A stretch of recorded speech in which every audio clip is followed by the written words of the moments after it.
Hello, my 10 listeners. I know it's been a while, but we're back, and we're going to give a smackdown to Gary from Paramount Tactical. He's a nice guy, but he screwed up with his Candace Owens stuff.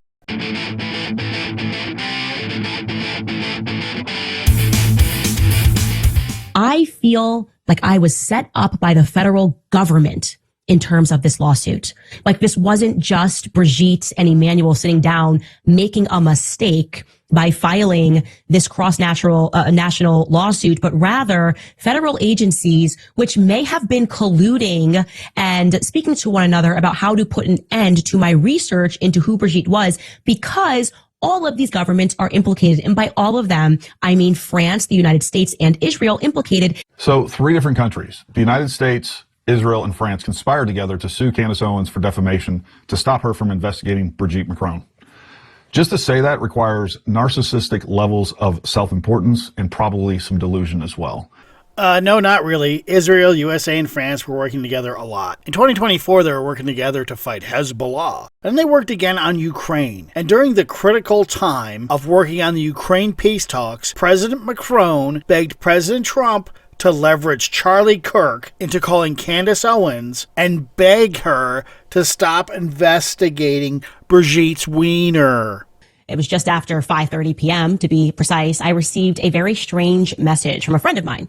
I'm not going to identify that friend, but the message specifically read, "Hey, I have something to tell you from the White House. They asked me to call you. I'm just the messenger here." And so he does call me pretty immediately, by the way. And he says, somebody very high up at the White House has asked me to ask you if, as a favor, you could stop speaking about Brigitte Macron. Like, what? Excuse me? Now, that person she's talking about is Charlie Kirk. This has all come forth, and we know the truth now. She kept it a secret back then. When the White House begs you to stop a podcast because the French president throws a tantrum during alleged Ukrainian peace talks, you may be a lot more important than Gary at Paramount Tactical. So she isn't narcissistic. She has been pursued by the White House since the Becoming Brigitte series started, period. And when Charlie Kirk couldn't get it done, President Trump himself called her to beg her to stop. President Donald J. Trump, he is calling me. And in true President Trump fashion, he jumps right into the narrative. And now I'm speaking to the President of the United States. And the topic of conversation, no matter which way you want to slice it, is about Macron's wife's penis. I mean, there's no other way to say it, right? So Charlie Kirk calls her and begs her to stop talking about Brigitte's wiener. Then a White House advisor calls her and begs her to stop talking about Brigitte's wiener. Then the President of the United States, President Donald J. Trump, calls her and begs her to stop talking about Brigitte's wiener. And Gary says she's delusional and narcissistic. Just to say that requires narcissistic levels of self-importance and probably some delusion as well. I mean, I think the American president, the French president, a presidential advisor, and Charlie Kirk all begging you to stop your podcast is pretty important. But to Gary, that's delusional.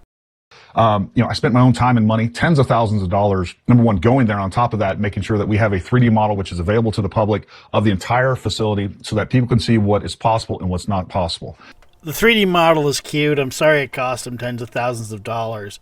It's the pre-paved crime scene version, because Gary didn't think it was a big deal that they paved over Charlie's, death site 3 days later.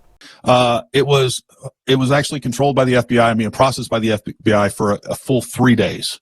Full 3 days, lots of people down there doing that. And for some of you, I understand that you don't feel that's enough. I've talked to a lot of law enforcement. I've talked to a lot of different people. Like, there's nothing weird about that. It's a high traffic area. And I completely understand the idea of wanting to change that site. Look, they had to dig up the grass, at least portions of it.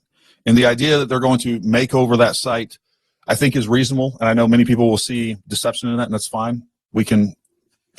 I'll say I don't even know if they didn't cover something up with that. But what I can say is that just because after 3 days on that Sunday, they paved it over, I don't think that's necessarily a direct, that's definitely not direct evidence of trying to cover something up. Yeah, when you cover something up with bricks and you cover it up, it's not a cover-up when you're covering it up. It's not evidence of a cover-up when you cover it up. If you look at the evidence and you come to a conclusion based on actual evidence and not wild speculation, You are, man, people come after you like I've never seen. Yeah, people are mad, sad, and upset. It might have something to do with the fact that Charlie Kirk was killed or something. So yes, people come after you because when you say things like a 30-06 doing that little damage, it seems ridiculous. Especially when TPUSA tried to say that Charlie had miracle bones and his diet and literally a miracle prevented the 30-06 from passing through his neck. We don't like that kind of evidence. We are going to revisit this 30-06 question too. The moment that you get outside of what is now the orthodoxy, which is really anything other than the official narrative.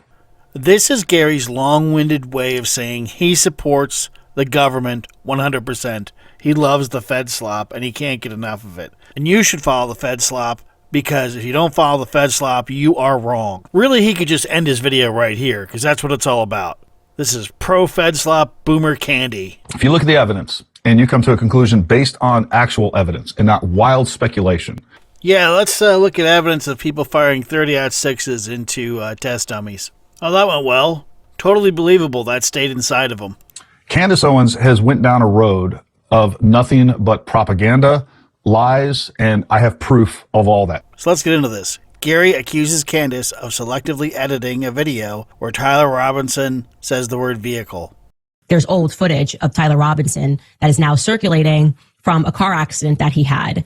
And during the discussion with the officer that showed up, Tyler certainly refers to it as his car, not his vehicle, because that's how most Americans, how most English speakers refer to a car, unless they're in the military or on the police force. So here is 2022 police body cam footage, in case you missed that, of Tyler making a crash report. Take a listen. Your mom's on her way? Yeah, she's gonna be a minute. She's got to shuttle over from where she's at to her car and then drive over. Gotcha. His mother was going to shuttle over from her car? Interesting.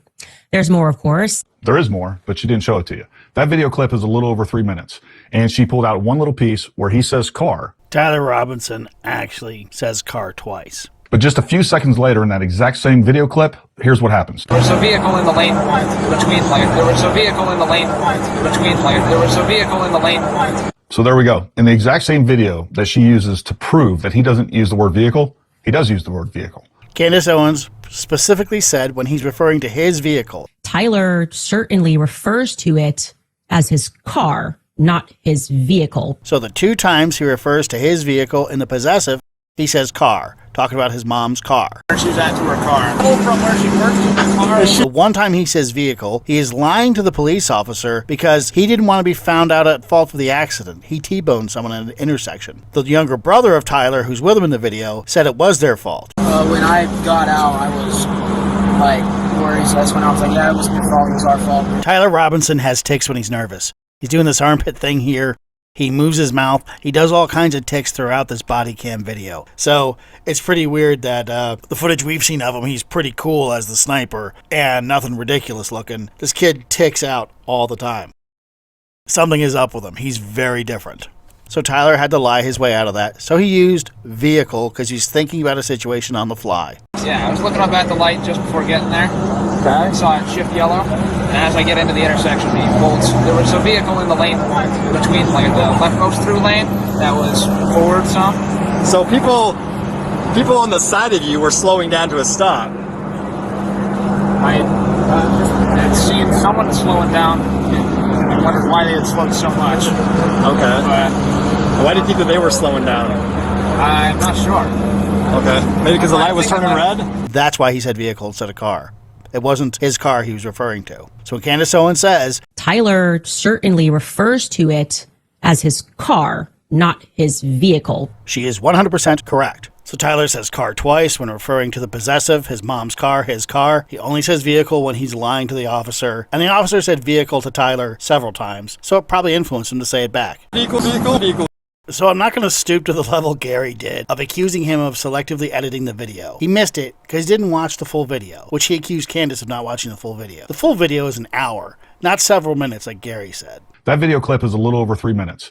And you would pick up on all this stuff if you really watched it and paid attention. Tyler says car when referring to his own cars like everyone else, and just like Candace said, when he's referring to his own cars. Gary going out and selecting this one time he says vehicle when he's lying to the cops, and he's not referring to his own car, he's referring to a made-up vehicle. That's why it's not a car or a truck or a motorcycle, because he's making it up on the fly while he's trying to lie his way out of a ticket. It doesn't prove he normally refers to his car as vehicle. In fact, the video proves he says car twice as often as he says vehicle. Car. Vehicle. Tyler says car like everyone else. He only said vehicle under pressure when he was lying. I don't know, the kid's strange anyway. And everyone agrees this kid is strange.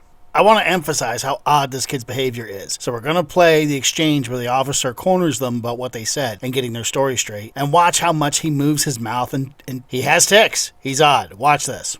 Did you make a statement saying that it was your fault? No. What's that? No.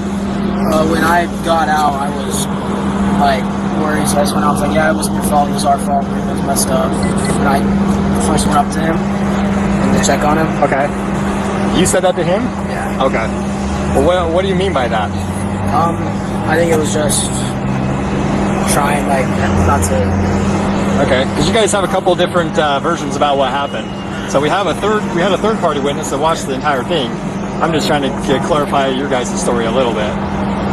His mommy also had to come take care of everything. He didn't know what to do. So this guy is on the spectrum. I mean, he is a rainbow warrior, kids. He has a lot of tics, which we don't see in the videos we've seen of him. His mommy has to take care of everything. It's pretty tough to sell that this is the lone gunman assassin who planned everything. So as evidenced by this guy saying car twice when he's referring to the car in his possessive, we know he says car when referring to his own vehicle. She made the entire case that, hey, you shouldn't believe that these text messages are legitimate because, hey, he doesn't use the word vehicle, when in fact he does. He doesn't. When referring to the cars in his possession, his mother's car he drives, he says car. He only says vehicle under pressure, and after the officer says vehicle to him several times. Vehicle. The number one problem with the text messages, and Candace didn't base her whole reason for discounting them on this.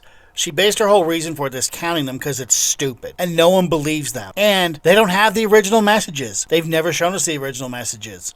That's a big problem. Now, in one of my past lives, I was a lead engineer at Verizon. The government can get a hold of the original text messages, and it shouldn't have even taken this long. We should have seen them already. So now, even if they get them, people aren't going to believe them. And this is the debacle they have created with their incompetence. All right, so the next example of a lie and deception is from episode 244. Gary spends 5 minutes saying how in one episode, Candace denies that the parents ID'd Tyler. So basically what she's saying here is it wasn't the parents that identified him. But in both clips, she says the parents recognized Tyler. The father realized his son was guilty, so it goes, right? And then he phoned over a friend that it was the mother who recognized Tyler, and she phones him up. Tyler says, Mom, I'm sick. She doesn't believe it. She loops in Dad, okay? So what's Gary doing here? A lot can transpire on a political podcast when the subject is 7 episodes apart, and he's jumping between these 2 episodes that are 7 episodes apart. I'm not sure what he's going after because Candace says very clearly the parents recognize Tyler both times. Gary changes the story and denies Candace saying the father thought the son was guilty. So basically what she's saying here is it wasn't the parents that identified him. Well, the father can't think the son was guilty if he doesn't recognize him. So I'm not sure what's going on there. And Gary is very merciful about this family friend from the outside who shows up in some versions of the story to say he negotiated the surrender of Tyler, or, there's different versions. Gary pretends this guy barely exists, but frankly, I have a lot of questions.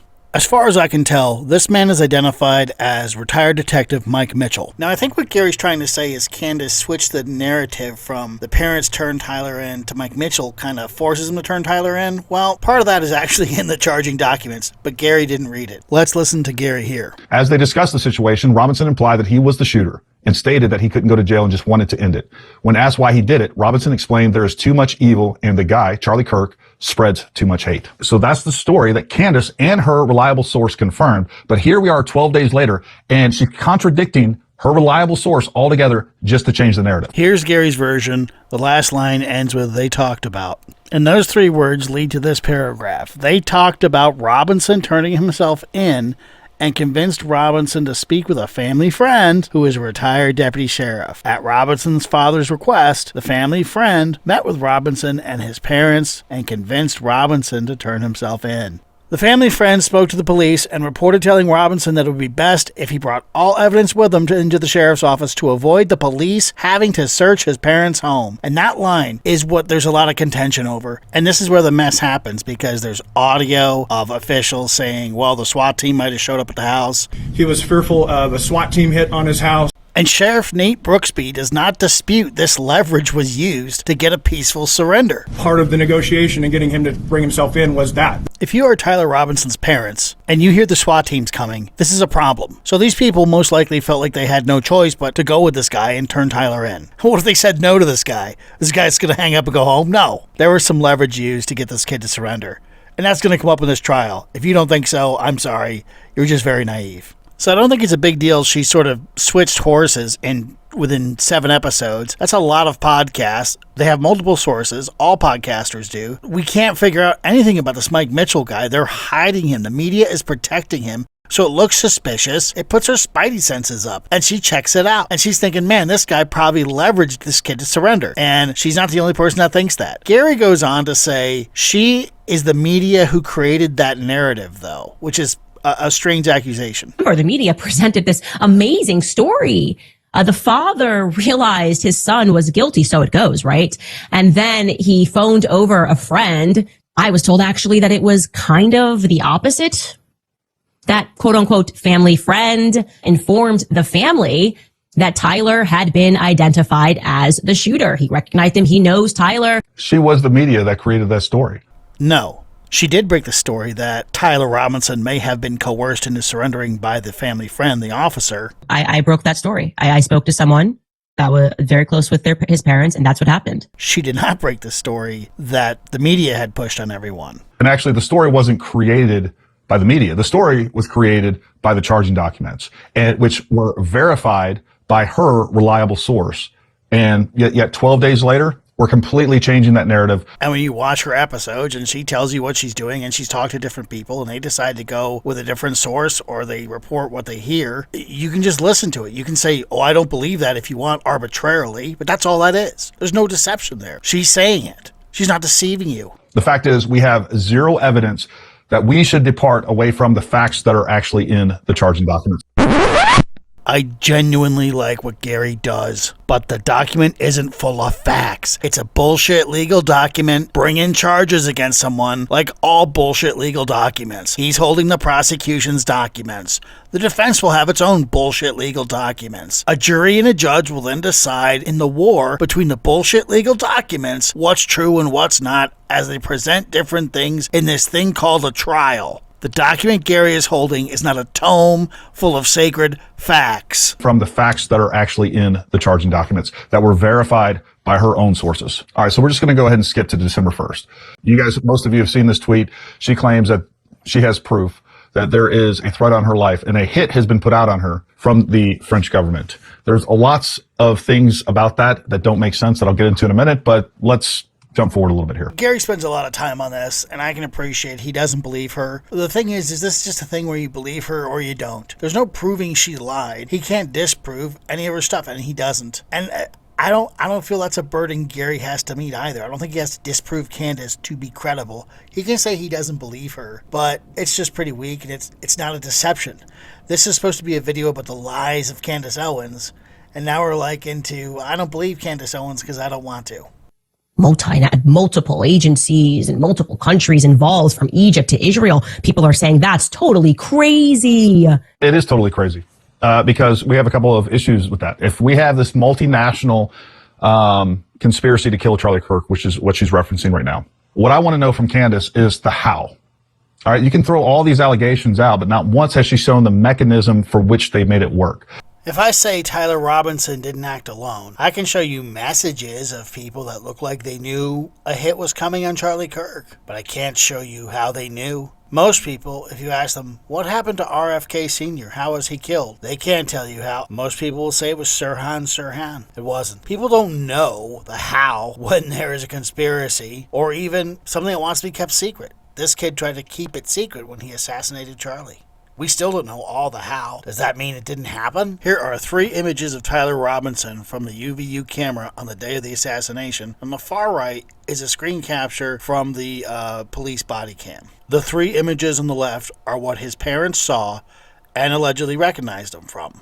So somewhere around his house is probably this hat with the triangle logo. His mom or dad would recognize that. Mom and dad would definitely pick up on, this is Tyler because it's got his shoes, right? They've seen these shoes. And his jeans. Man, his jeans, he wears the same pair of jeans until the cell phone wears through and wears little creases in the jeans. And the corners of the cell phone armor are wearing at the edges. And you can tell where his cell phone goes right in his jeans all the time. These 2 pictures, the jeans look identical. It's crazy. They both got the same cell phone area worn out. You know, the kid just can't stop wearing the same clothes. He's definitely different. You know, I made fun of him saying he's on the spectrum. I don't know. The kid is odd. In this picture, it looks like the same shirt, too, from the body cam footage. So this kid likes to wear the same stuff all the time. He's in a big disguise here because he changed his shirt and changed his hat. Ooh, wow. So to him, that's a big disguise. Because just those cues the parents would recognize, okay? Because he wears the same stuff. So it could even be a different guy. If he puts on those cues for Tyler, the parents are like, yeah, he's got the cell phone crate. I mean, that's a dead giveaway. But I believe it is Tyler, okay? I have no reason to say that isn't Tyler in all the pictures. And the jeans look identical on the UVU campus the day he was going to do the deal. The jeans look identical to the jeans in the body cam. Identical. So, like, where's the rifle? Because you aren't putting these images in front of a jury and telling them that one pair of pants has a rifle stuffed in it. Even broken down into 2 pieces, or 3, with some pieces in the backpack. A Mauser 98 chambered for 30-06 is big. And you can break it in 2 pieces pretty easily. I'll show a video later of a guy that breaks it down. The 2 pieces are huge. The wood stock is tremendous. It's not in his pants. He could take the barrel off the where the bolt action is and the scope is attached to, but man, where'd he stick it? This is going to be a problem. And if you don't think this is going to be a problem, well, then our court is corrupt, because I could convince a jury that there's no rifle in that guy's pants. And if you have eyes, it doesn't look like there's a rifle in his pants. We're pretty sure Tyler Robinson took the shot, right? Charging documents are sure. Gary seems to be sure. But because he can't point out a rifle here, does that mean he didn't take the shot? It's a ridiculous thing to ask for all the truth all at once, all up front, when no one has it. That is the point of this. That's why it's contentious. That's why it's hard. That's why you have to ask questions and explore everything. Like, you can't just move on without telling us how it took place. I'm going to move on from stuffing the rifle in the tight jeans, and I'm not going to tell you how it took place. And she doesn't even believe that Tyler Robinson was on campus, even though both of his parents confirmed and identified him as the suspected shooter from surveillance footage on campus. Yeah, and that's the Fed slap angle and the conventional angles and the charging documents. It's not a big deal that she changes that up, that she changes her mind over time. And she's not lying about it. She's telling you, this is not a lie of Candace.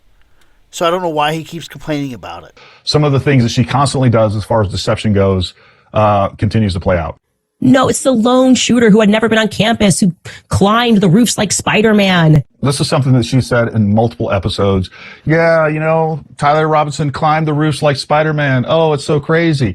She uses such gross exaggeration to make a point and to make you, the listener, believe that the idea that Tyler Robinson was on the roof is nuts. I think Gary needs a hug. I mean, she's joking. She's exaggerating. She's having fun. Listen to how she talks. Oh, it's the lone shooter who had never been on campus, who climbed the roofs like Spider-Man. Well, here's footage from when I went to UVU. Let me show you exactly how much of a Spider-Man you have to be to get on this roof. Policing her jokes is stupid, but I do appreciate he shows the stairway here. Look how crazy this is. These stairs lead to the roof. I mean, you gotta jump a little hop of a fence and a wall, but they go right there. Look how easy this is. This is an amazing piece Gary publishes. All right, so right there is the shooting position. It's about 200 feet away from there. You don't need to be Spider-Man. As a matter of fact, you don't even need arms. And for her to say that you need to be Spider-Man and to use this weird straw man argument for that point and this gross exaggeration to make it seem so ridiculous when it was so easy, that is clearly intentionally deceptive and outright dishonest and propaganda to push a narrative. By definition, it is propaganda. Intentionally deceptive. Dishonest, outright propaganda. Or maybe it's a Spider-Man joke. Real quick, back to this stairway part. This is an amazing piece of footage, and I kind of wonder why when Gary had Brian Harpole on to interview him, He didn't absolutely break his balls like, dude, you could have paid a fat kid $20 to stand on the stairs to watch for people and just call your cell and be like, hey, some guy's trying to crawl on the roof. I mean, come on, man. The fact that the access is this easy, not only is this a red flag that they didn't cover it, but it's a shame, a disgrace that they just didn't have anyone up there. Come on, man. Warm body, just there. A volunteer. Anyone would stand there and call you if someone ran out on the roof. And if Tyler Robinson saw a person there, he might be thwarted and go back home to his furry lover, right? If that government narrative's true, right? Ridiculous. So those guys should definitely be fired. And nothing drives that home more than Gary's footage of the staircase. All right, so now she talks about her replies that she got from letting different government agencies know that she has had a threat to her life. Let's hear what she has to say. So Gary is very critical of how she makes her complaint to the authorities about this assassination attempt. And again, this isn't really a lie of Candace Owens. He's making it into a lie because he says if she doesn't do things a certain way, then he doesn't believe her or she's lying. Wait, what? You believe that there is a multinational state-sponsored... Saying state-sponsored is just extra words. He's putting fluff on it. It's ridiculous. No leaders of foreign countries are coming out to endorse their assassination plots. State-sponsored assassination team coming to kill you and your family. Your husband, you, like... And again, he fluffs it up. He makes this Sicario-like scenario where the whole family's going to get slaughtered. It's ridiculous, and it's very drama queen. And you sent a text message and didn't send a formal email to the FBI? That's what you're trying to tell me right now? I don't believe that. So this is one place I'm going to cut Gary a little slack. I think at the time he made this video, he didn't know things like Candace Owens used to spend all her time in the first term around the White House in the Trump administration. I don't think he knew she was talking with Charlie Kirk all the time, and they had Charlie Kirk call her to stop the Macron story, and that the French president was interested in the Macron story, and our president was interested in stopping the Macron story, and a bunch of DC people were interested in stopping the Macron story. I don't think Gary really knew that. I also don't think Gary realizes that when the FBI raided Mar-a-Lago, there was an internal war in the FBI over that. Exhibit 1A was a box of Macron's sex life. Hoje eu adoro. You are my peanut. I am your brittle. That's what it was about, man. It's gross. These people's hands are way too much in our business. Trump used to have dinners at Mar-a-Lago and talk about, yeah, I know things about Macron and his wife and their wiener. And it was funny to him. And then they did the raid, and it was all about that stuff. And I don't think Gary understands that. So when most people would send a text to an official, it's pretty low level. Candace Owens can contact the direct head of the FBI. I mean, she's just got them in their phone. She knows the people who know them. So it's a little different. But I get what he's saying. To me, it's just an opinion. And really, if that's his video should be, I don't believe Candace Owens. He doesn't have a provable lie here at all. I don't believe that you believe that this threat is real. I'll just say that. That's like that.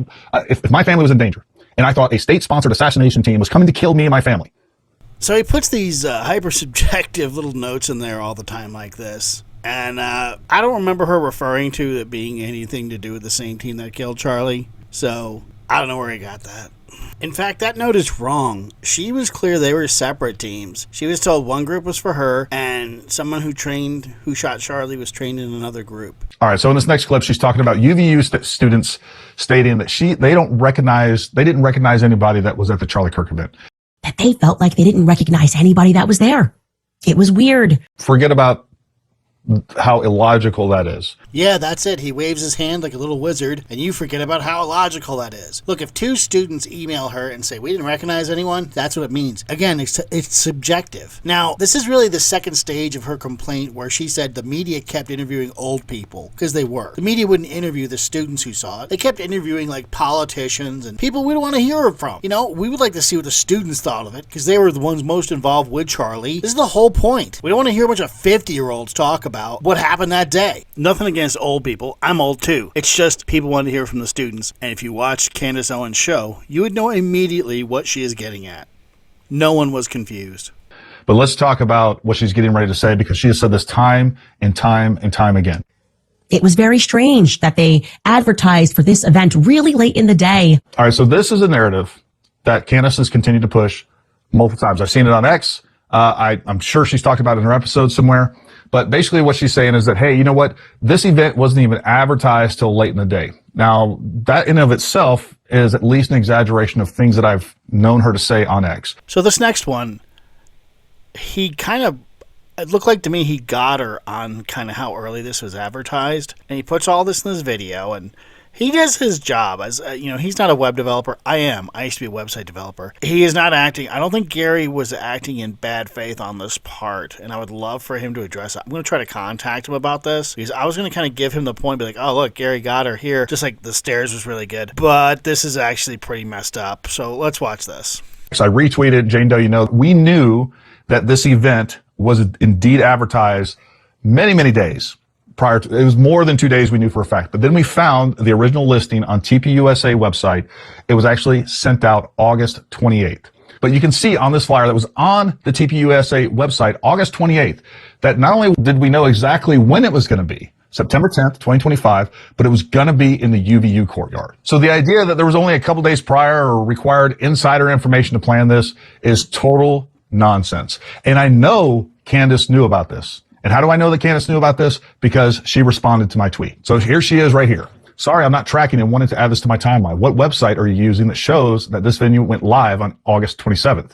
Everything I'm looking at shows the websites weren't crawled until September 7th. Maybe you're using a different site. We provided her the information. It indeed was live and people knew about it August 27th. It was very strange that they advertised for this event really late in the day. So she has known that this event was publicly advertised and marketed since August 27th. But here we are, December 1st, still pushing the same nonsense that it was only advertised late in the day and it was crazy that people even showed up at all.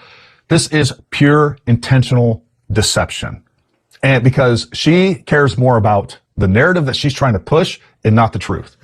All right, so you see how he says she's deliberately lying and deception, she's doing it for clicks. He goes on, kind of attacking her character. I'm going to explain something here, and I'm serious about. I'm pretty sure Gary believed the pieces he was putting up, but let me show you the problems here. So there's this Jane Doe account. She puts up this graphic. It shows August 27th, and this one specifically says Charlie's in the courtyard. And that's Gary's kind of coup de grace. Look, it's here at August 27th. And on this picture on Twitter, that's what it says. Of course, the date is November 4th that this graphic is up. So here we go. All right, so here's Jane Doe's post. Up here is Gary's post. Go back down to Jane, click on this, we get this little card. Strikes me as odd that 2022 is used as the website for this event. This is a 2025 event. So why is there a subdirectory of 2022 events attached to this? We'll go back up here, we'll click on this, and this takes us to the Instagram. And this is where Gary has his 827, really the first thing published right here. And it's December 19th right now while I'm recording this. So 16 weeks earlier puts you right on to 827, roughly that week where Gary wants to be. That's where he's saying it was first published. Problem is, there wasn't a response to this until 15 weeks, the week Candace is talking about, that there's a response. This is a Charlie Kirk event. So this thing was in draft on whatever site this was published on, and then they published it a little bit later in a hurry. That's why the first response isn't for 15 weeks. There is no way Charlie Kirk's Utah Valley University tour sat for a week without comment anywhere. On top of that, this instance does not mention the courtyard. So let's go back to Jane Doe and click on her thing that mentioned the courtyard.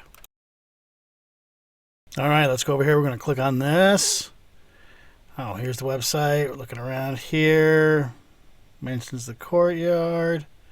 Let's check this out. So my hair stood up when I saw this is under an events2022.tpusa.com subdomain. This is a 2025 event. Why is it under a 2022 event website subdomain? That's very strange. It gets even stranger that the graphics proclaim it was up at 827, but honey, this wasn't up till the week of September when Charlie was killed. That's how it is. It would have been crawled before then. I know people want to try and say all kinds of stuff about how it's delayed. It wouldn't get noticed. This is a Charlie Kirk event. This is TPUSA. They have huge traffic. This thing wasn't up until 15 weeks ago. So Candace is right. And this Facebook graphic that says August 27th, well, no one responded to it until 15 weeks ago. Same deal as the Instagram. It was like frozen in place, and it wasn't until the week he was assassinated that it got any response. So it didn't get any traffic. No one saw it. It's these little lies and deceptions that really drive everyone crazy. Now, TPUSA may have a good reason that these were backdated and released late, but that's what happened, and Candace is right. There's no other explanation whatsoever. She is lying to people left and right because she wants people to believe her as opposed to sticking with truth, evidence, logic, or anything else. I mean, Gary just got hit with some estrogen here. He's a little unhinged. And then suddenly we see a bunch of adults and people that they don't recognize at this event. And then afterwards, the national media moves to, it looks like they're almost trying not to interview any UVU students, right? They're interviewing everybody around. You got all these adults who were there, but mysteriously the UVU students who had some interesting tidbits about what was weird that day just don't flood into the mainstream like we expected them to. This is literally what we talked about with the news interviewing old people, and they just rehash it. Gary rehashes it and complains about it. That's it.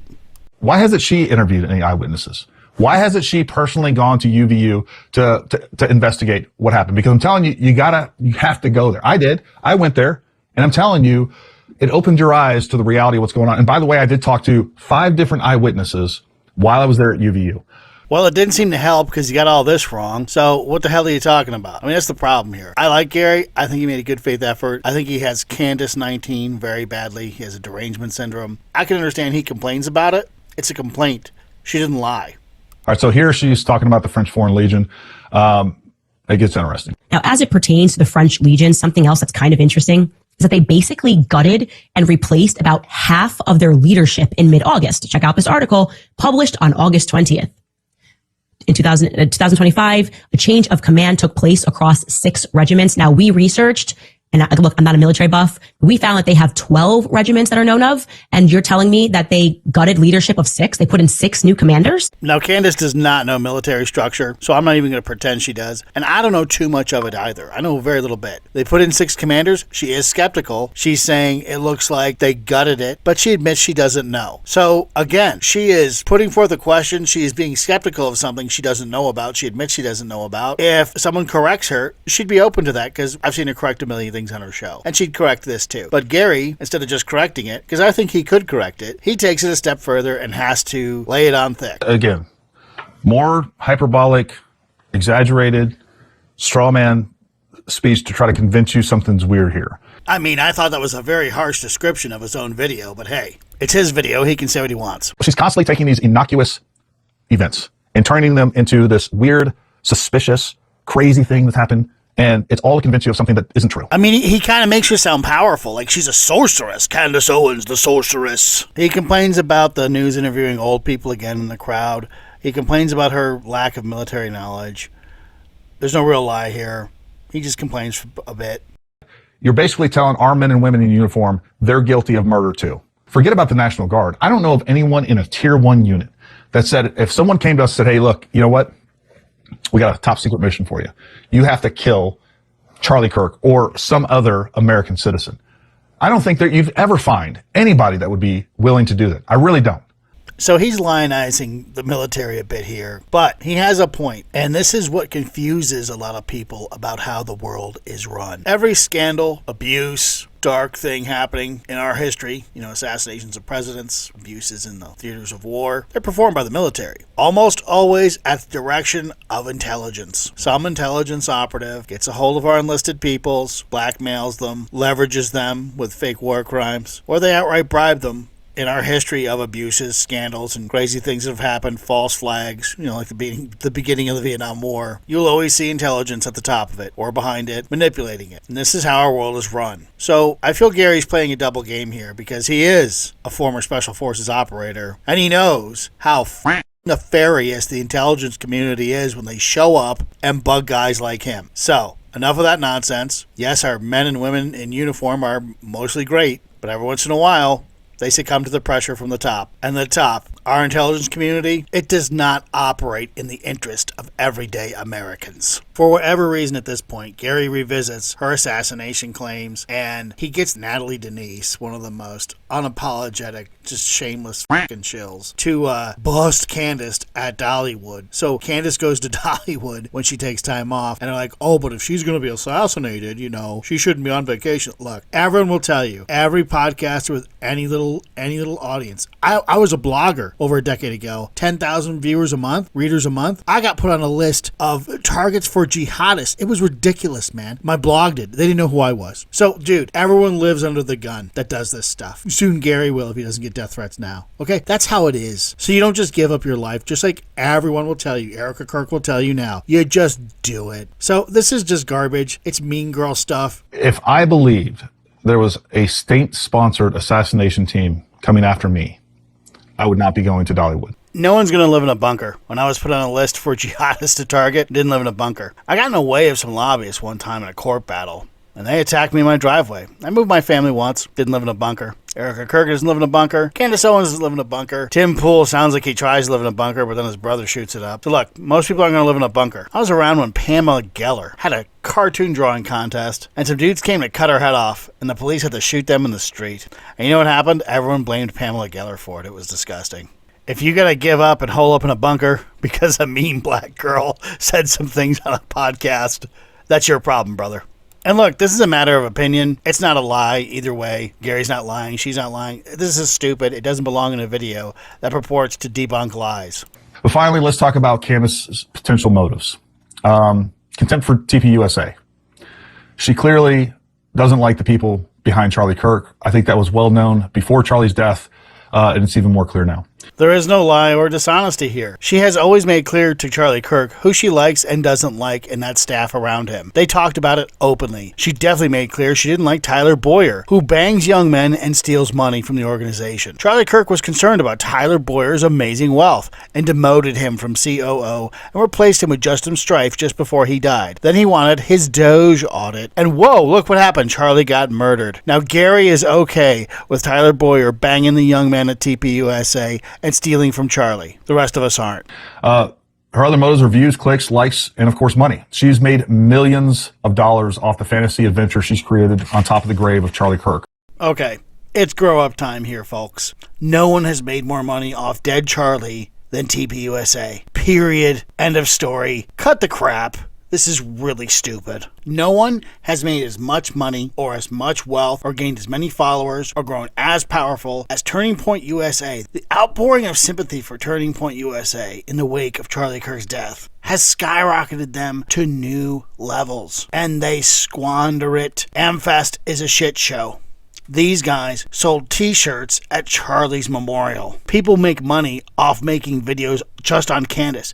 X is filled with accounts that just repost and cry about Candace. She is like the mother of thousands of ungrateful children. While destroying his legacy and his life's work. That's a fact. We just went over how TPUSA is doing better than ever after the death of Charlie Kirk, so it is not a fact she is destroying his legacy.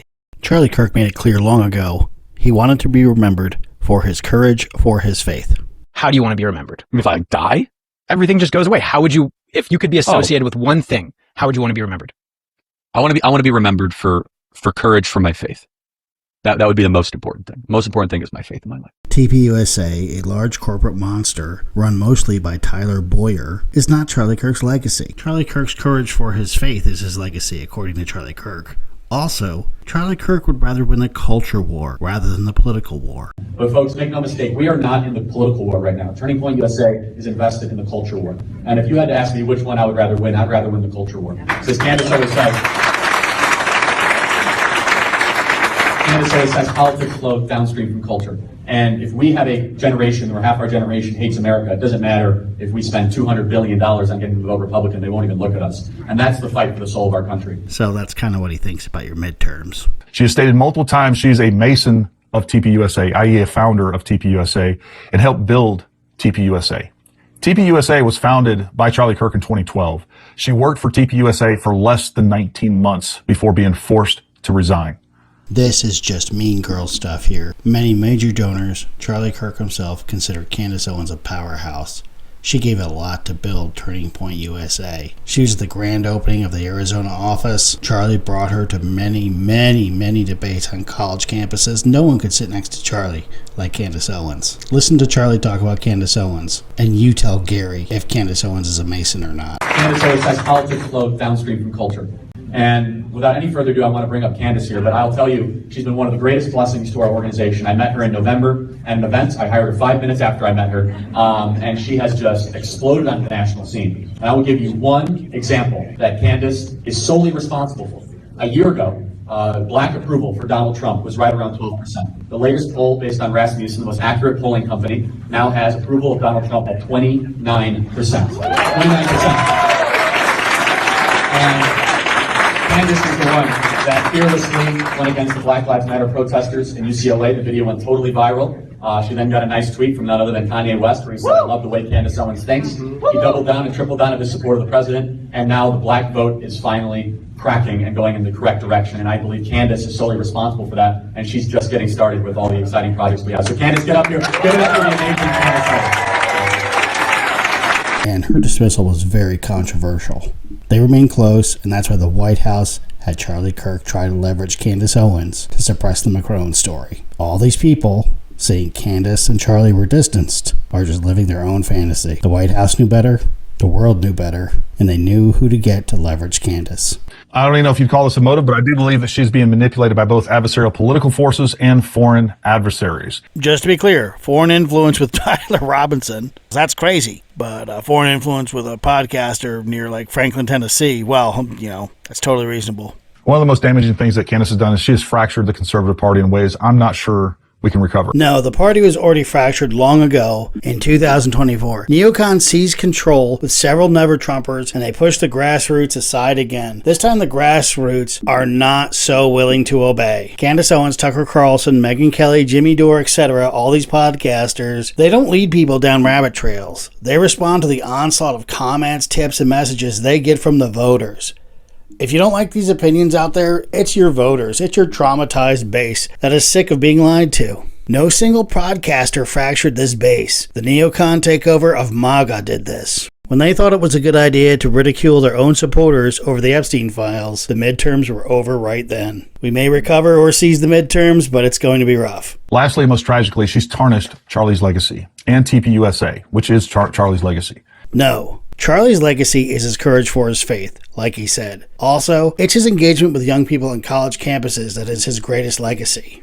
Gary continues a long diatribe. There's no need to attack each point. None of these things address any so-called lies. He ends with an emotionally manipulative collage of Charlie and his family. And this is fine. We all love Charlie Kirk. You know, I find it more fitting to end with Charlie's talk about the JFK assassination because it's pertinent to what we're talking about. Baines Johnson and parts of our own government, and the Cubans wanted him dead, and who actually made it happen? There were like 15 or 20 things that happened that day that were inexcusable. They changed the parade route. He rode in an open-air convertible. LBJ decided not to ride alongside of him. The vehicle slowed down right when it went by the Texas School Book Depository. A lot there, right? And then, again, I think that all of us are smarter to believe that it was simply Lee Harvey Oswald.